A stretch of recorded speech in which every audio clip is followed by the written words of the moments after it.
저는 구원의 하나님이라는 제목으로 말씀의 은혜를 나누고자 합니다.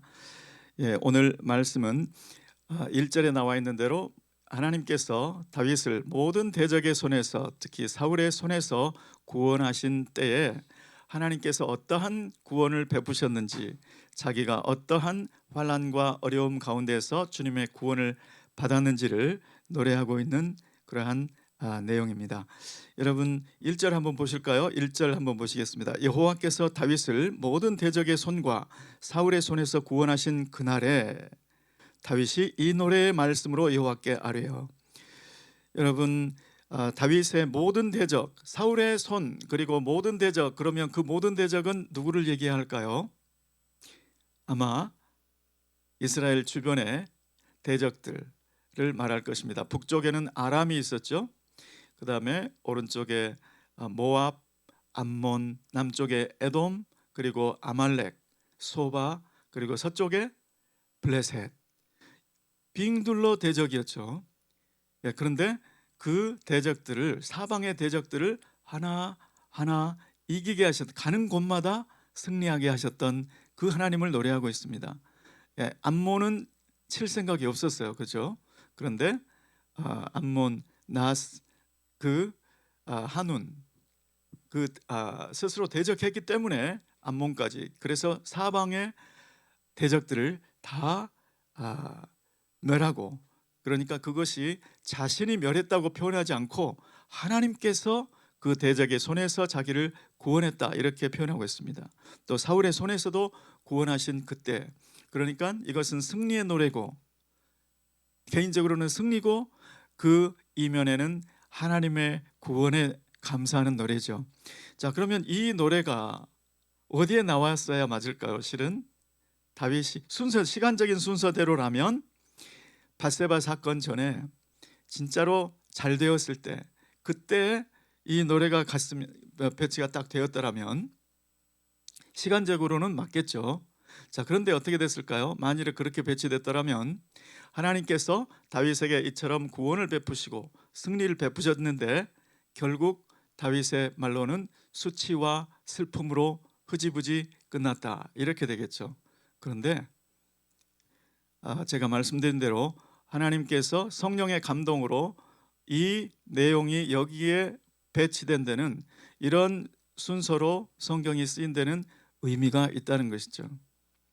여러분, 다윗이 밧세바를 비록 범했지만, 그리고 충신 우리아를 죽게 했지만, 그것이 물론 다윗 자신의 부끄러움이고 실수고 또 영적인 실패였지만, 하나님께서 그 모든 것을 통해서, 여기에 이것을 다 통틀어서, 다윗의 인생을 통틀어서 마지막 부분에 승리의 감사를 노래하게 한 이유가 있다는 것이죠. 하나님은 개인적인 실수, 개인적인 실패, 그것으로 마치 잘했기 때문에 승리가 임한 것이고 잘못했기 때문에 실패로 끝났다, 이러한 구도가 아니고, 하나님은 그 어려움 속에서도 대적의 환난, 핍박, 그리고 강력한 대적, 거기에서 구원하신 것도 하나님의 능력이고, 또 개인적인 실수, 실패를 통해서도 그것을 덮어주시고 사해주시고 또 용서해주시고 다시 세워주시는 그러한 구원의 하나님이다라는 그런 의미가 이 안에 담겨 있는 줄 믿습니다. 만일에 다윗이 잘해서 승리했고, 다윗이 마지막에 노래한 대로 내 의를 따라서, 내 깨끗함을 따라서 주님께서 그러한 승리, 사울로부터의 구원, 사방 대적으로부터 구원을 주셨다면, 그런 하나님은 구원의 하나님이라고 할 수 있을까요? 그런 하나님은 보상의 하나님이라고는 말할 수 있어도, 내가 깨끗한 대로, 내가 잘한 대로, 거기에 결과로서 주신 승리라면, 구원이라면, 그것은 구원의 하나님이 아니고 보상의 하나님이다. 자, 그런데 지금 다윗이 노래하고 있는 것은 구원의 하나님을 노래하고 있다는 것. 여러분, 저와 여러분의 삶 가운데도 만일에 내가 잘 나가고 있을 때 우리 하나님께 감사가 나오는데, 승리 하나님이라고 말하면서 실은 나의 승리를 노래하고 나의 의를 자랑하고 그렇지 않나요? 그런데 나의 실패를 경험하면 하나님이 나를 멀리 하시는 것 같고 하나님의 은혜가 다 떨어졌는가? 이제 하나님은 나를 포기하셨는가? 이런 생각이 들 때도 있었지 않습니까? 신앙 여정에, 오랜 신앙 여정의 굴곡 가운데서. 그런데 다윗의 일생에 있어서나 우리의 일생에 있어서나 마찬가지라는 것이죠. 다윗의 영적인 실패를 후에도 하나님은 여전히 구원의 하나님이시라는 것이죠. 우리의 실수, 자그마한 실수, 또 큰 실패, 영적인 실패, 그렇다고 하나님의 구원의 하나님이 진노의 하나님으로 바뀌고 나는 보상의 하나님, 네가 하는 것에 따라서만 해주겠다, 이런 하나님이라면 구원의 하나님이 아니라 보상의 하나님이시겠죠. 그렇지 않은 줄 믿습니다. 저와 여러분을 실수와 실패 가운데서도 결국 예수 그리스도의 형상으로 빚어내시고 우리에게 궁극적인 승리, 영원한 승리를 주님께서 반드시 주실 줄로 믿습니다. 그분이 우리의 구원의 하나님이십니다. 아멘. 여기에 보시면 어떻게 노래하고 있죠? 2절에 보시니까 여호와는 나의 반석이시요 나의 요새시요. 여러분, 반석과 요새는 어느 현장에 있는 단어인가요? 전쟁의 현장에 있는 단어입니다. 이 단어들은 상상 속의 단어가 아니에요. 이 단어들은, 어휘들은 책에서 읽는 그런 단어들이 아니고 삶의 현장, 치열한 영적 전투에, 전쟁의 현장에서 나오는 그러한 단어들이죠. 그러니까 여호와는 나의 반석이요, 탁 그러면 하나님께서 감동이 탁 되시는 거죠. 그 말씀이, 그 다윗의 말이 무슨 말인지를 하나님이 너무 잘 아시니까. 여러분, 우리 가운데 뭐 직유법, 은유법 여러 가지가 있잖아요. 그런데 사랑하는 사람 앞에서는 내가 말을 장황하게 할 필요 없이 내 마음은 호수요 그대 노저오 이러면 끝나는 거죠. 내 마음은 호수요 딱 하면 잔잔한 호수, 당신을 기다리는 그 마음. 그쵸? 저는 은유가 더 강한 그런 풍성한 의미를 담고 있는 것 같아요. 지금 다윗을 통해서 우리에게 가르쳐 주시는 하나님의 그 교훈은, 은유는 무엇인가? 하나님은 우리가 하나님을 뭐라고 표현하는가, 여기에 관심이 있으십니다. 그런데 상상 속의 어떤 추상적인 하나님 이런 게 아니고 다윗과 같이 하나님은 나의 반석이시요 나의 요새이십니다. 요새, 거기 들어가 있으면 안전하잖아요. 안정감을 느끼잖아요.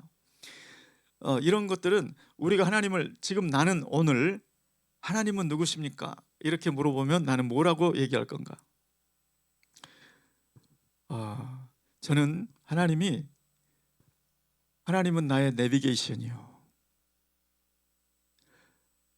매일매일 이거 없이는, 내가 매일 내비게이션 없이는, 내비게이션만 있으면 아무리 멀리 어느 곳에 가더라도 주소만 치면 나는 갈 수 있다. 내비게이션 없으면 차는 있는데 나는 어디로 가야 될지 모르겠다, 이 정도. 또 하나님은 나의 노후 대책이십니다.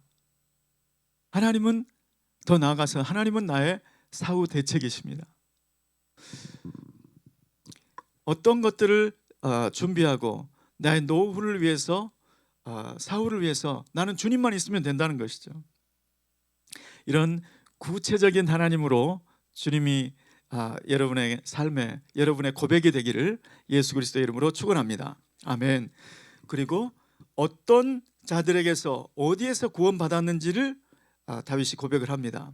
3절에 보니까 나를 흉악에서 구원하셨나이다. 정말 험악한 세월을 살았습니다, 주님. 그런데 흉악에서 구원하셨나이다. 이 한마디 속에 많은 내용들이 감춰져 있죠. 여러분, 이 흉악이란 말이 히브리어로 뭘까요? 하마스. 하마스 어디서 혹시 들어보셨나요? 네, 하마스. 그 하마스가 여기에서 온 말이에요. 흉악에서, 이 말은 흉악한 무리들, 사악한 무리들, 강력한 무리들, 여러 가지 함축적인 의미가 거기에 다 들어있는 것이죠.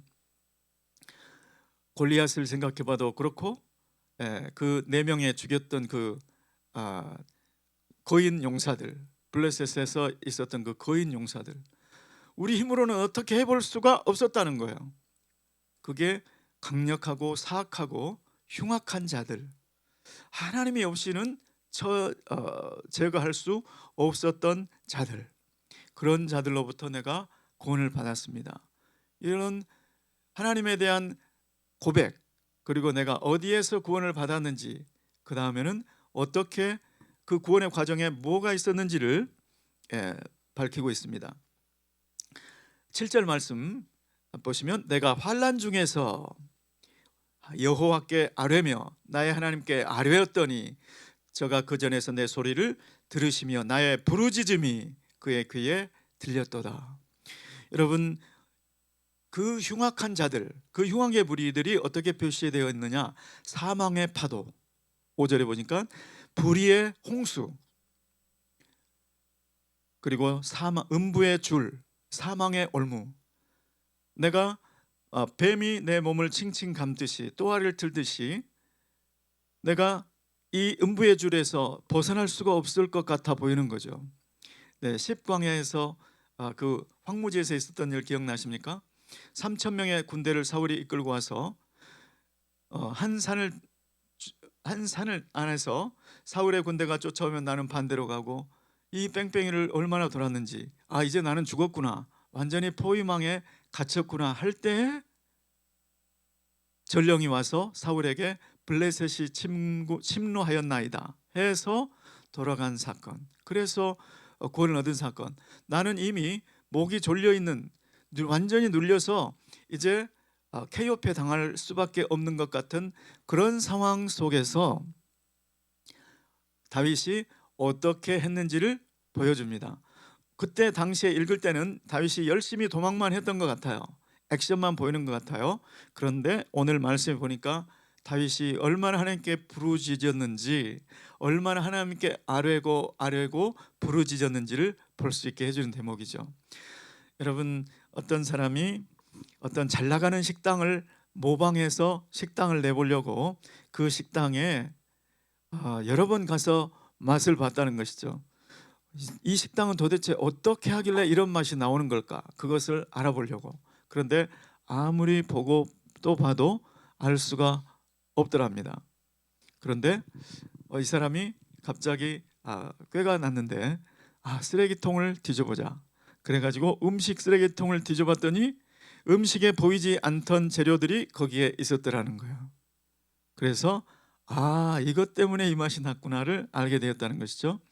다윗이 그 환난 중에서 사망의 줄, 음부의 올무, 그러한 피할 수 없을 것 같은, 이제는 끝이구나, 이런 상황 속에서 어떻게 하나님을 의뢰했는지를 보여주는 내용이 바로 보이지 않는 레시피, 그게 이 말씀이죠.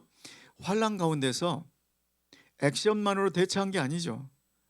하나님께 아뢰고 부르짖었더니, 오늘 저와 여러분의 삶 가운데서도 크고 작은 문제들, 이거는 너무 커서 나 이제 끝난 거 아니야? 내 이 비즈니스 이제 접어야 되는 거 아니야?